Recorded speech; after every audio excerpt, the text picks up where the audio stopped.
जी हाँ, नमस्कार। बहुत बहुत स्वागत है आप सभी लोगों का आपके अपने यूट्यूब चैनल पर। जैसा कि हम लोग लगातार अध्ययन कर रहे हैं हिंदी विषय में, हिंदी व्याकरण पर। जैसा आप लोगों ने पिछली वीडियोज़ में देखा है कि हम लोगों ने वर्णमाला को बहुत अच्छे से कवर किया है, जिसमें हम लोगों ने वर्णमाला का वर्गीकरण देखा है, जो कि पूरी तरीके से समाप्त हो गया है। उसके बाद हम लोगों ने शब्द रचना या शब्द रूप को पढ़ लिया है। वाक्य रचना को भी हम लोग पढ़ चुके हैं, जो कंप्लीट हो चुका है।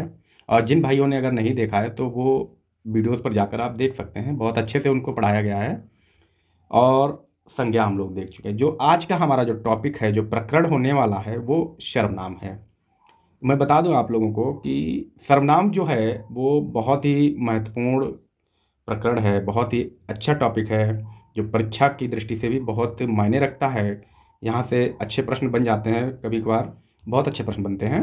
तो हम लोग इनको अनदेखा नहीं कर सकते हैं कि कब कहाँ से प्रश्न बन जाए, कुछ भी हम लोग नहीं समझ सकते। तो इसलिए किसी भी जो है प्रकरण को, किसी भी विषय को हम लोग कम ना देखें, उसकी विधिवत तैयारी में रहें हम लोग। तो इसी को ध्यान में रखते हुए हम लोग आज जो है सर्वनाम को पढ़ेंगे, ठीक है। यहाँ पर हम लोग देखेंगे कि सर्वनाम किसे कहते हैं, सर्वनाम के कितने भेद हैं, कौन कौन से सर्वनाम हैं, ठीक है। तो सभी कुछ यहाँ पर आज हम लोग कवर करने वाले हैं। तो आइए शुरुआत करते हैं सर्वनाम की।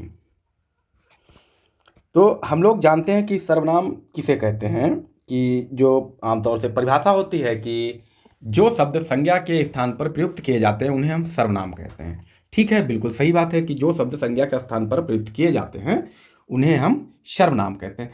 ये क्यों प्रयुक्त किए जाते हैं, आखिर संज्ञा के स्थान पर क्यों ये प्रयुक्त किए जाते हैं, क्यों प्रयोग में लाए जाते हैं?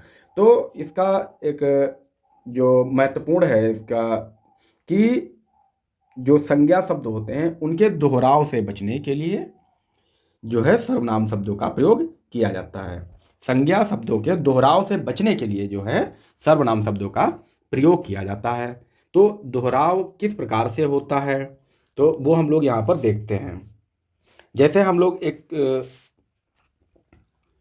वाक्य द्वारा इसको हम लोग देखेंगे कि क्या जो है संज्ञा का दोहराव होता है और क्यों सर्वनाम की आवश्यकता है।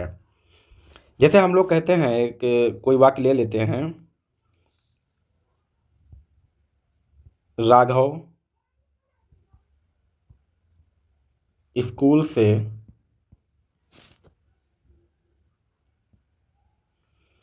घर वापस आकर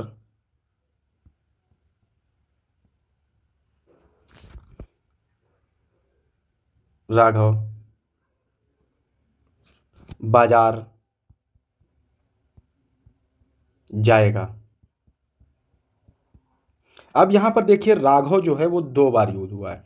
अगर हम ये कह दें कि राघव स्कूल से घर वापस आकर वह बाजार जाएगा, ठीक है, तो यहाँ पर बार बार राघव नहीं अच्छा लग रहा है, इसलिए वहाँ पर हमने सर्वनाम का प्रयोग किया वह।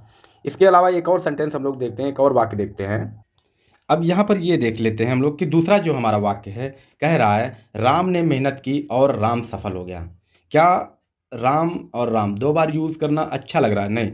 तो हम लोग यहाँ पर क्या करेंगे, एक सर्वनाम शब्द प्रयोग में लाते हैं, जैसे कि राम ने मेहनत की और वह सफल हो गया। तो ये जो है संज्ञा की पुनरुक्ति ना हो पाए, पुनर्दोहराव से बचने के लिए सर्वनाम का प्रयोग किया जाता है, ठीक है। इसके बाद हम लोग देखते हैं कि सर्वनाम शब्द का अर्थ देखते हैं क्या होता है। हम लोग देखते हैं कि सर्वनाम की व्युत्पत्ति की जो है, सर्वनाम है उसकी उत्पत्ति कैसे है। तो सर्वनाम शब्द जो है दो शब्दों सर्व तथा नाम के योग से बना है। सर्वनाम जो है वो दो शब्दों के योग से बना है, एक सर्व हो गया और दूसरा नाम, ठीक है।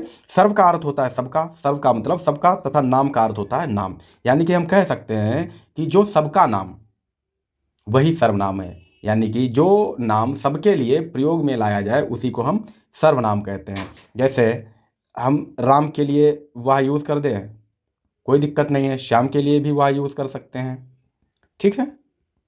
तू, तुम, आप, वे, तो इस प्रकार के जो नाम होते हैं उन्हीं को हम सर्वनाम कहते हैं, ठीक है। जो आगे देखते हैं सर्वनामों का महत्व, कि सर्वनाम जो है इनका क्या महत्व है, क्यों बनाए गए हैं। तो हम लोग देखते हैं संज्ञा के पुनरुक्ति दोष से बचने के लिए सर्वनामों का प्रयोग किया जाता है। ठीक है, ये हम लोग पहले भी देख चुके हैं कि जो संज्ञा की पुनरुक्ति दोष है, कि बार बार उसी संज्ञा का प्रयोग न किया जाए, उसके जगह पर हम सर्वनाम का प्रयोग करते हैं, तो इसीलिए सर्वनाम की उत्पत्ति की गई है। ठीक है, अगला है सर्वनामों की संख्या या सर्वनाम कितने हैं। तो हम लोग देखते हैं कि सर्वनामों की संख्या, सर्वनाम के भेद एक अलग बात है और सर्वनामों की संख्या अलग बात है। भेद जो है वो अलग बात है और संख्या अलग चीज़ है। ठीक है, ये ध्यान रखिएगा। जब बात करेगा सर्वनामों की संख्या तो हम बताएंगे 11। किसके अनुसार? कामता प्रसाद गुरु के अनुसार जो है सर्वनामों की संख्या जो है 11, यानी कि कामता प्रसाद गुरु जो है उन्होंने मूल सर्वनाम जो है वो 11 माने हैं। इन्हीं के प्रयोग से अन्य सर्वनामों की भी उत्पत्ति होती है। ठीक है, तो उनको हम लोग आगे देखें। तो कौन कौन से मूल सर्वनाम है उनको देखते हैं। जैसे पहला है मैं, तू, वह, आप, जो, सो, कौन, क्या, कोई, कुछ, यह। ठीक है, ये जो है मूल सर्वनाम है। तो मूल सर्वनामों की संख्या 11 है जो कि कामता प्रसाद गुरु ने मानी है। अब यहाँ एक बहुत ही इंटरेस्टिंग प्रश्न बन जाता है कि कामता प्रसाद गुरु ने किसको सर्वनाम नहीं मानना है। तो वहाँ पर ऑप्शन दे देगा मैं, तू, आप और तुम। तो हम लोग सभी लोग ये जानते हैं कि मैं, तू, आप, तुम सभी सर्वनाम हैं, तो फिर इनमें से कौन सर्वनाम नहीं है। तो कामता प्रसाद गुरु के अनुसार तुम जो है वो सर्वनाम नहीं है। हम लोग देख सकते हैं जैसे मैं दिया हुआ है, तू दिया है, आप यहाँ पर है, लेकिन तुम जो है कहीं पर भी इसमें सर्वनाम नहीं दिया है। इसलिए कामता प्रसाद गुरु के अनुसार मूल सर्वनामों की संख्या 11 है। ठीक है, अब यहाँ पर हम लोग देखते हैं कि सर्वनाम के भेद, ठीक है, कितने हैं। देखिए पीछे हम लोगों ने क्या देखा, सर्वनामों की संख्या, संख्या अलग है। ठीक है, उसमें ये होता है कि कौन कौन से सर्वनाम हैं, और यहाँ पर कितने प्रकार के सर्वनाम होते हैं, वो होता है सर्वनाम के भेद या कितने प्रकार के सर्वनाम हैं। ठीक है, इस प्रकार से तो हम लोग देखते हैं कि सर्वनाम जो है कुल 6 प्रकार के होते हैं। ठीक है, पहला पुरुषवाचक सर्वनाम, निश्चयवाचक सर्वनाम, अनिश्चयवाचक सर्वनाम, संबंधवाचक सर्वनाम, प्रश्नवाचक सर्वनाम, और जो अंतिम है वो निजवाचक सर्वनाम है। तो कुल 6 प्रकार के सर्वनाम होते हैं। ठीक है, सर्वनामों की संख्या अलग, प्रकार अलग। तो प्रकार जब पूछेगा तो 6 प्रकार के सर्वनाम लगाएंगे, पुरुषवाचक सर्वनाम, निश्चयवाचक सर्वनाम, अनिश्चयवाचक, संबंधवाचक, प्रश्नवाचक और निजवाचक सर्वनाम। तो हम लोग अब एक एक करके सभी सर्वनामों को देखते हैं। ठीक है, जो पहला वर्गीकरण है सर्वनाम का, पुरुषवाचक सर्वनाम। पुरुषवाचक सर्वनाम क्या होता है? बातचीत के आधार पर व्यक्ति के वक्ता, श्रोता और तटस्थ या फिर अन्य स्वरूप का बोध कराने वाले सर्वनाम पुरुषवाचक सर्वनाम कहलाते हैं। यानी कि पुरुषवाचक सर्वनाम हैं, जैसे एक व्यक्ति यहाँ पर वक्ता है, बोलने वाला, दूसरा जो है वो श्रोता है, सुनने वाला, और बात किसकी हो रही है? किसी अन्य के बारे में। ठीक है, किसी अन्य के बारे में बात कर रहे हैं तो उसे कहते हैं अन्य पुरुष। ये प्रथम, मध्यम और अन्य पुरुष। ठीक है, तो इस प्रकार से हम लोग देखते हैं सर्वनाम के भेद। जो है पुरुषवाचक सर्वनाम के भेद कितने होते हैं? तो पुरुषवाचक सर्वनाम के 3 भेद होते हैं, उत्तम पुरुष वाचक सर्वनाम, मध्यम पुरुषवाचक सर्वनाम और अन्य पुरुषवाचक सर्वनाम। जैसे राम है और श्याम है, दो आपस में बातें कर रहे हैं, किसकी? मान लो मनोज के विषय में। तो राम श्याम से क्या कह रहा है कि राम ने श्याम से कहा मनोज बहुत अच्छा खिलाड़ी है। तो किसकी बात हो रही? राम कह रहा है, श्याम सुन रहा है, ये श्रोता हो जाएगा, और मनोज जो है वो तीसरा यानी कि अन्य पुरुष। कहने वाला, यहाँ पे समझ लीजिए, कहने वाला जो होता है वो कहने वाला कौन है? फर्स्ट है, तो ये उत्तम पुरुष। सुनने वाला दूसरा होता है, तो इसे हम क्या कहेंगे? मध्यम पुरुष। ठीक है, मध्यम पुरुषवाचक सर्वनाम। और जिसके बारे में बात की जाती है उसे हम कहते हैं अन्य पुरुषवाचक सर्वनाम। तो आइए एक एक करके देखते हैं कि उत्तम पुरुषवाचक सर्वनाम, कहने वाला। ठीक है, वक्ता जिसे कहते हैं के लिए प्रयुक्त होने वाले सर्वनाम, जो वक्ता के लिए कौन से सर्वनाम है जिनको प्रयोग में लाया जाता है, जैसे मैं, मैंने, मेरा, मेरी, मेरे, मुझे, मुझसे, मुझ में आदि।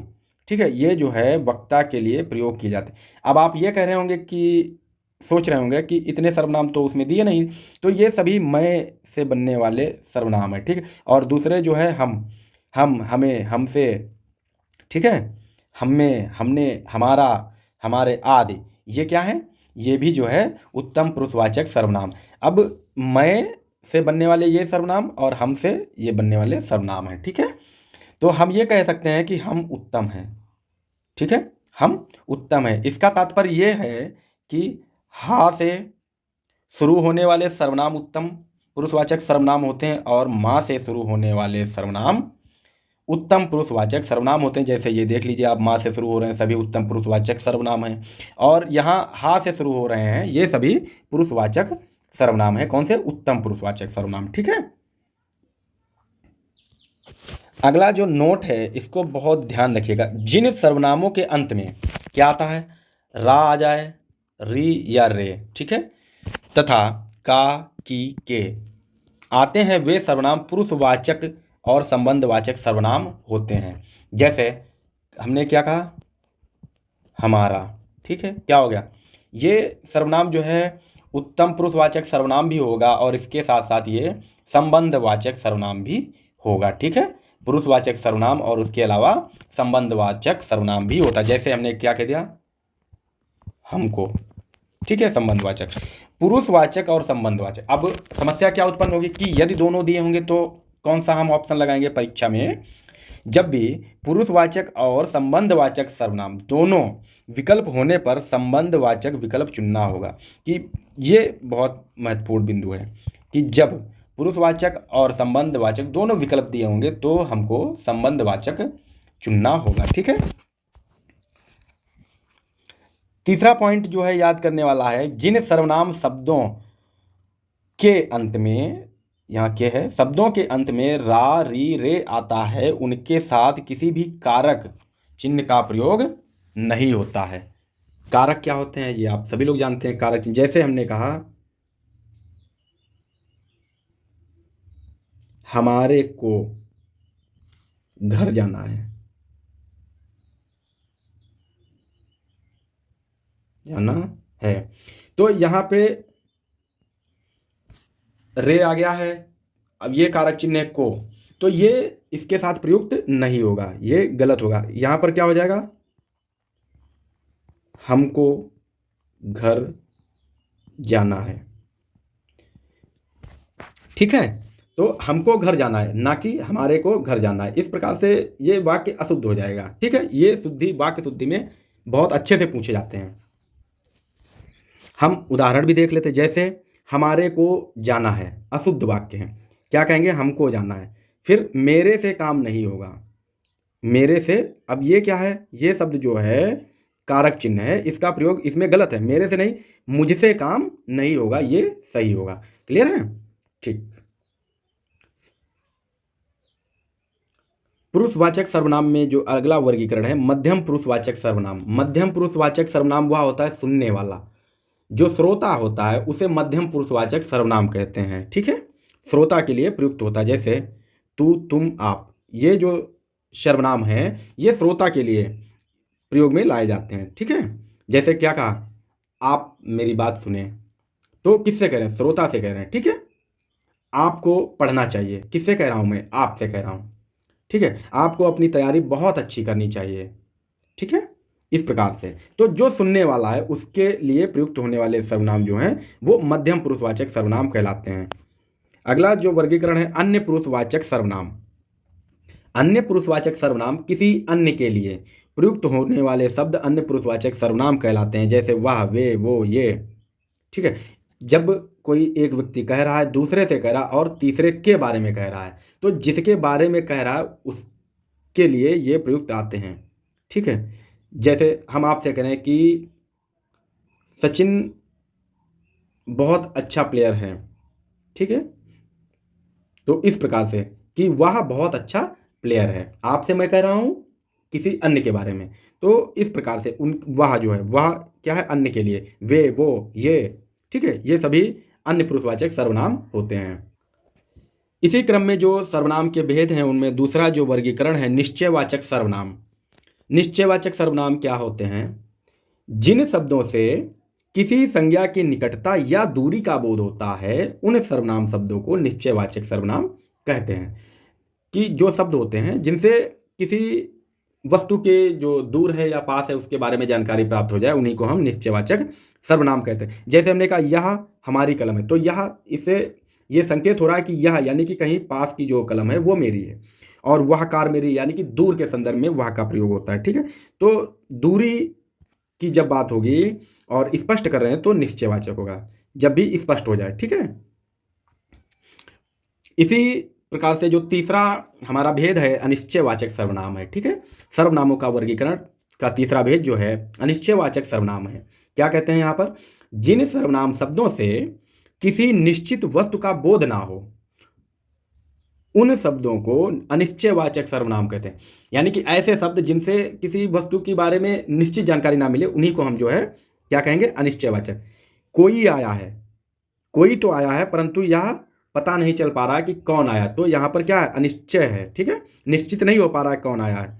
वहाँ कुछ है, वहाँ कुछ है, तो जो कुछ है ये जो है कुछ क्या है, अनिश्चयवाचक सर्वनाम के लिए प्रयोग हुआ है। ठीक है,